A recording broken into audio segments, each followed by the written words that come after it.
What goes on? Live from Hollywood, California. Doesn't that sound exciting? It's the Audio Missile Podcast. All right. Make sure you smash up the likes and hit the subscribe button. Yo, Philly, what's up?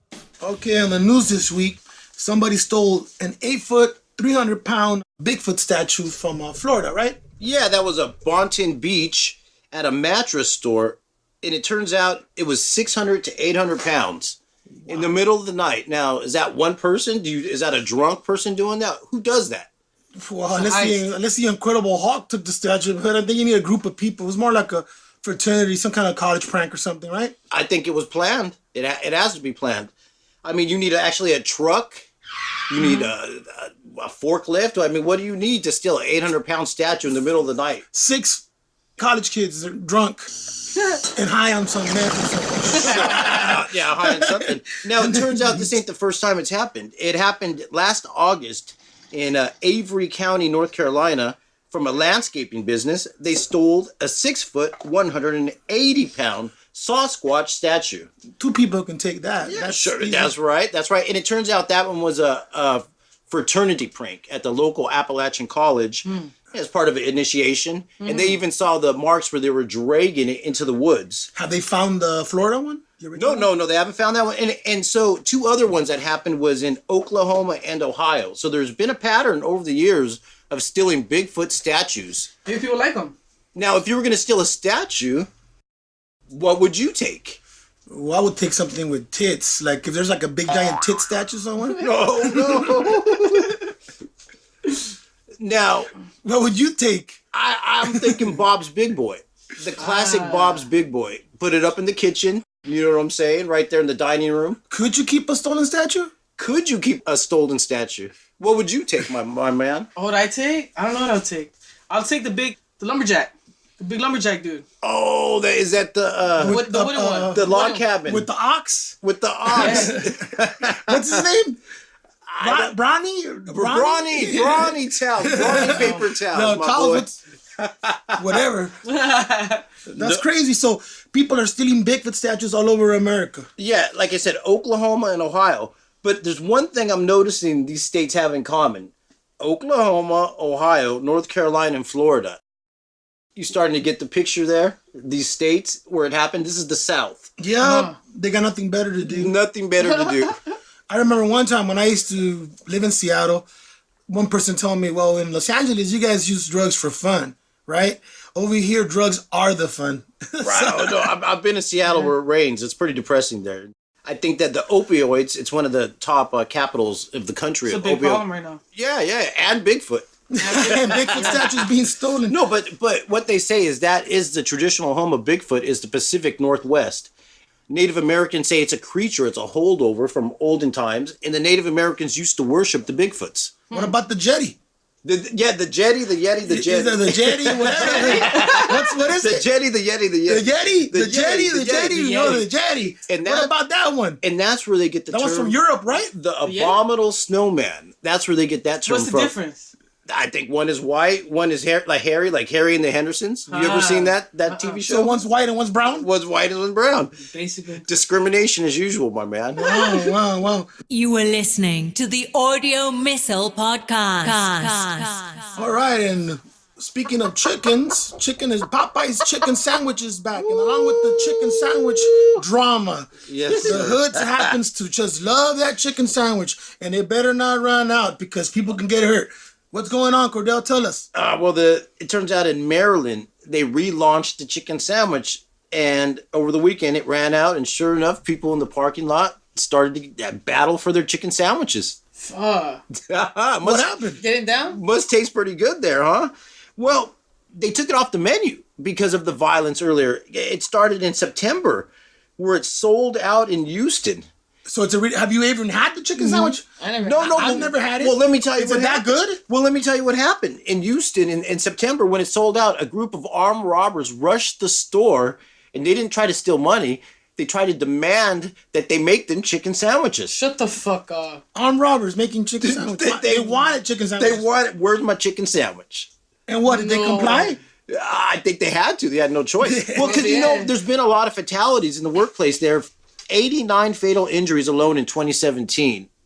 I didn't look at the statistics for last year yet. Because of the chicken sandwich? Well, no, just at fast food places. Oh. Okay. So they're even talking about doing active shooter training for employees at fast food restaurants. Are you going to pay them more? Because I'm not going to be there for $15 an hour and get shot in the face and have to take SWAT training. So my question to you is, what food would you be willing to go gaga for? Well, what food would I UFC somebody for? That's right. Yeah.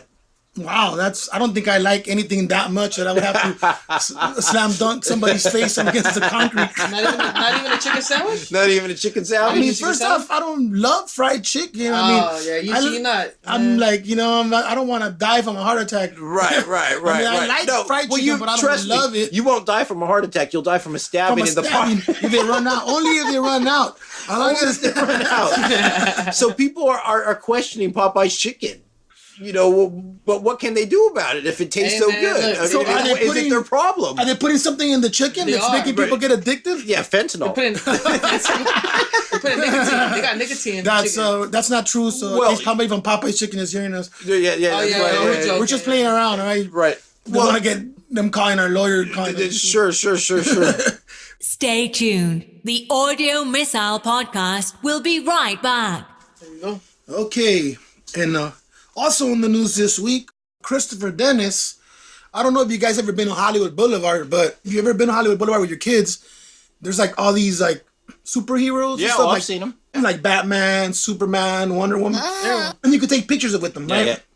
Give them donations. Well, this week, Christopher Dennis, which was Superman for 20 years. Yep, I've seen him. Passed away at the age of 52. Yeah, it's a sad story. Do you think he was a victim? Because there's a Superman curse. Yeah, I don't know if you're aware of that. I've heard of the Superman curse too. Yes. No, he was 52 years old, Christopher Dennis, and he'd been there for years, but it turns out his kryptonite was crystal meth.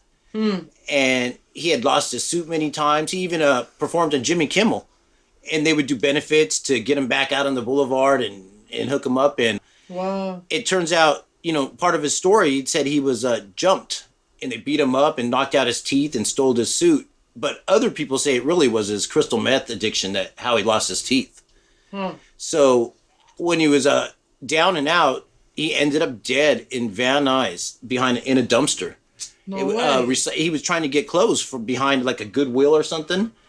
And he had figured out a system where he'd kind of climb over the wall with the rope and he would get up on a wheelchair. And apparently he slipped, and they found him face down in a dumpster. Wow. Does that sound like the Superman curse, you say? Like Christopher Reeves, man. Like, if he wouldn't have died, he probably would have ended up paraplegic. And you know what's ironic about Christopher Reeves? He died at the age of 52, the same exact age. It was 9 years after he fell off the horse, he died at the age of 52. And the earliest one in the Superman curse was George Reeves, who died from a gunshot wound at the age of 45. I don't know if you've ever seen the original. There's a movie about that. Ben Affleck, right? Ben Affleck plays. Yes, sir. Plays Superman, right?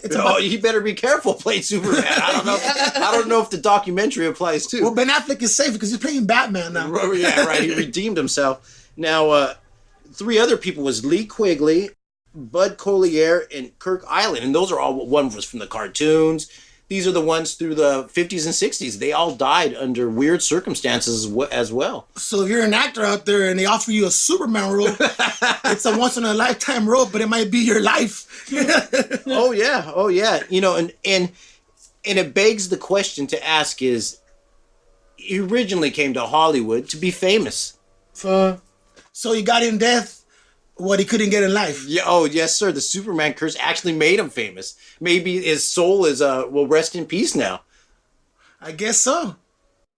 So speaking of curses, since we're talking about the Superman curse, there's a script out there, a screenplay, right? A Hollywood script that's cursed, right? Well, it's called The Incomparable Atuk, but Atuk means grandfather in like an Alaskan Indian language, and it was originally written as a novel in 1965, but it seems like people that are attached to this project suffer a mysterious fate. So I've heard it's taken John Candy, John Belushi, Chris Farley. Yep. And you're telling me the last person that signed up for it was Sam Kinnison? Sam Kinnison, yep. Yeah. I didn't even know about that one myself. That was in 1988. Now, originally it started in 1982 with John Belushi. And apparently what happens is people that do a reading of the script for the director, it ends up under circumstances not long later they die. Yeah, that so sucks, it was John Belushi died and they left us his brother Jim Belushi. Jim Belushi, right? Yeah, right. And then next was John Candy. That was I think 1988. No, that was 87, I think. And then next was Chris Farley. Wow, Chris One Farley. of my favorites right there. Yeah, he was great. Yeah. You know, and basically the story is about an Indian that goes to Toronto and gets involved in all this madness and stuff. You know, the classic. I thought it was New York. Is it Toronto or New York? Well, they tried to update the script from the novel. Okay. And that's why Kinnison got involved and said, you know what, I'm going to rewrite it. With Sam Kinnison style, you know how he is. He was pretty wild. He was famous for a lot of drinking and partying. And so apparently he got into it with the producers and they had to have a lawsuit over it because he's like, nah, I'm going to rewrite this. Yeah. Damn, man. He got crashed in his Corvette on Mulholland Drive somewhere, right? Right. And how did John Belushi die? He OD'd. Yeah, he OD'd. I remember Speedball.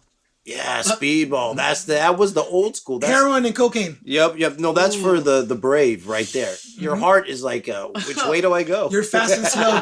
You're going fast and slow. Yeah, that sounds like my girlfriend right there. You were listening to the Audio Missile Podcast. And we're back. There's a plane flying. That's the good thing about doing live radio. You get to hear all the planes and the gardener and everybody out here. To me, it's free sound effects, my man. All right. Another thing in the news out here in Los Angeles is the homeless problem. Ooh. Okay, you have a big homeless problem in Los Angeles, and no one wants the shelters in their neighborhoods. They passed this bill, and they allotted some money to build shelters, you know, so that people won't be sleeping on the street. But people don't want these neighborhoods in their communities. Hell no. So what should we do, or what's going on with the homeless? No, I know we're split on this. We've talked about this in the past, you know, but what can I say, my man? It turns out there's over 58,000 homeless people in California. I feel like there's more than that. Yeah, that's what I'm saying. I'm just feel like there's more than that. They live in the gutters. They creep out behind things, and it's like, I want to feel compassion, but I also don't want to get Ebola. I don't want them next to me. Well, how many people of the people homeless, 58,000 are here? How many of those people are actually from Los Angeles? It turns out a little less than half are from out of state. Huh. That's what people are now realizing. That, you know why? Because in the East Coast, you would freeze if you were homeless. You would wake up in the morning as a popsicle. Yeah, if you get drunk in Chicago and you fall asleep in your car, you're gonna wake up a popsicle. You're not waking up. And so the people in LA are trying to have compassion, but they're trying to figure out it's becoming a health problem at this point. It's becoming a health problem, a traffic problem, but it is everybody's problem. Okay, so people don't want them in their community. So what are we gonna do? Should we build an island? You know, in Dubai, they're building an artificial island. No, that's what I'm saying. Should we build like an artificial island off of Santa Monica so they could all live there with a drawbridge? Well, it's ironic. It's ironic that you say Santa Monica because in the morning on the major bus line coming from downtown LA, when the bus first starts at 4 a.m. going to Santa Monica from LA, it's all filled with homeless people. No way. For the day. They sleep on it? And they sleep on it as well, but they go to Santa Monica. Well, I mean, if you're going to be homeless, wouldn't you rather be homeless at Santa Monica Pier? At the beach, right? In Skid Row? With a view? Sure, with the view. And you can spare change $20 and get you some pizza and a bottle of beer. I've been to Skid Row. Skid Row's kind of shitty. It's dangerous. Dude, now, Skid Row, though. It's scary. Skid Row, it is scary. There's times I've been downtown LA. And it smells, too. It smells a lot. Like piss and... I don't know. I can't identify the smell. All that shit dries up and turns into No. Well, here's the story. Okay. And you're breathing it in? The Black Plague. Toxic fumes. Oh, yeah. You heard of the Black Plague? Oh, yeah. Where they're saying that back in Europe, where the Catholic Church banned cats. So the rat problem broke out, and the rats spread the Black Plague, an epidemic to people. Wow. And so I know in LA is hella rats. So what we have here is an empathy problem or a money problem? Oh. It's some little of both, no? Well, I don't know. We got to do something about it. I mean, we're the richest country in the world. How can we allow the poorest of our society to just be on the streets? And all that? And I mean, we have enough money to help these people because we're the richest country in the world. And I think that goes back to 50% of them being from here. That the actual statistic is that these people used to be tax-paying, effective citizens of the state, but because of the crisis, the economic crash. Yeah, sure, exactly. The house of costing's going up. The cost of living is going up. Yeah, cost of living, house of costing. Speaking of that, I need to smoke another bowl there. Damn. So what are we gonna do? If no one wants these, we're gonna have to build an island in the middle of Alpha Santa Monica, like I said, artificial island. So we put up a crowdfunding on Kickstarter for the homeless. No one cares. No one cares. It's an island of plastic. With all these you've fires, seen the island of plastic? I've seen the islands of where plastic. they took trash and they put it together and they built an island out of all this trash and plastic. Yeah. In the middle of the ocean there. A recycled island. If I build a plastic island, is it mine, or is the government going to show up and try to take it away from me? You still have to pay taxes. If it's overseas, you might be cool. Do you worry about pirates? Are they going to come on shore to my plastic island and rob me? Oh, yeah, they might. Okay, that's a risk I don't want to take. The Somalian pirates show up and kill you and take all your crap. Yep. So, so as of now, they're trying to pass a new bill this week. They're talking about the homeless crisis because people probably have had enough. There's a lot of homeless people in LA that are living in their cars also because of the economic crash. Yeah. Because they lost their homes and then they're only in their vehicles. They lose their vehicles, but they'll be completely homeless. But some cities are passing laws that you can't sleep in your car. Like Las Vegas, for example. They're making it homelessness illegal. They're punishing for being poor, basically. Yeah. Well, you can't sleep in your car? In some cities. Yeah. And you have to get out and sleep on the sidewalk, which is legal, and your car's next to you right there, but you're not allowed to actually be in your car. Shut the fuck up. So they're penalizing being poor. Yeah, basically. So you can't sleep in. That's crazy. Yes, sir. So what do we do? So we'll talk about it next week after they meet there in City Hall. And I'm thinking my island idea is a good idea. My artificial island's a good idea. What if you put your car on the island and on the island you still can't sleep in your car? You still can't sleep. You're gonna build this island in the middle of the ocean, and then all of a sudden it's gonna be valuable, and then the rich are gonna come and kick out all the poor. Right, exactly, like they always do. Okay, we're back, and I had lunch this week, and I happened to have one of these non-meat burgers. Plant-based, my boy. Plant-based, and it was all right. I wouldn't say it tastes just like meat, but it was all right. Right. Well, there's a lot of controversy, and it's in the news right now because of the price. Mm-hmm. Yeah, that shit's expensive. Well, I could get a real burger for half the price. Well, they lowered the price. Well, actually, two things happened. The price was at $240. I think it was May when they went public, and there was a big buying craze. I remember everyone talking about it. Mm-hmm. $240. Like whoever bought it at the low price made a killing. Yeah. And then in the past couple of days, it went down to about $78, $80. So at $80, that's a significant drop. Hell yeah. But people have been talking about it every day, every week. Like, when's it going to tank? It's the pushback from the meat industry.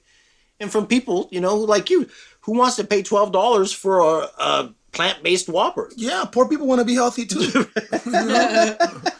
No, I'm telling you.